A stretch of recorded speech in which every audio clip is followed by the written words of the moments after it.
Bismillahirrahmanirrahim. Assalamu alaikum. In this video we are going to create a camera follow script for the player. So it will be like GTA. So let's create a script with the name of cam follow player, and we'll create a couple of variables: public transform target, public float distance equal 5f, public float height equal 2f, and then sensitivity will be 3f.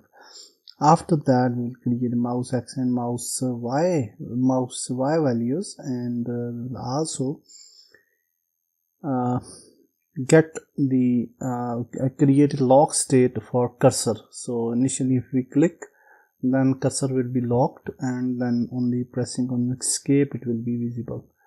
Then after that we will create a late update function. Update is not suitable for this script, so late update function is always good. Mouse x we will add now with the plus equal to input x is mouse x with multiplying with sensitivity, and similarly with y.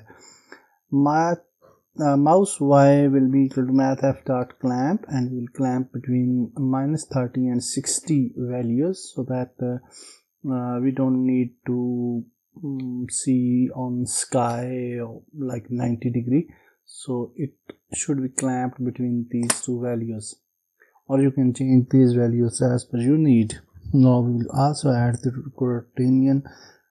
rotation, so for smoothing out the rotation system, and also it create a offset for height and distance. So we'll definitely add distance and height for the character to follow.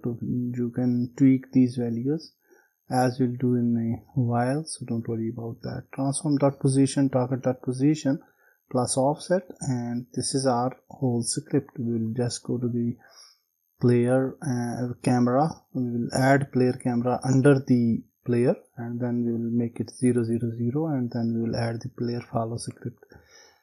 Player follow script we will select, and we will add the target, and target object you can create actually, and I have created cam target under the player, and also I have valued it 0 0 0.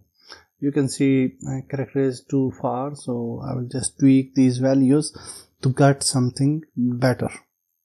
Okay, so for me the 2 value for the distance and 2 for the height and 1 for the sensitivity looks good, and definitely you can see that it looks nice, and our character is moving, we can run, we can jump indeed, and everything is working absolutely good. Player camera looks very nice, and it gives us a feel of GTA style cam, and that's it for this video. In next video we'll add the footsteps and jump sound to our player. So that's it. Goodbye.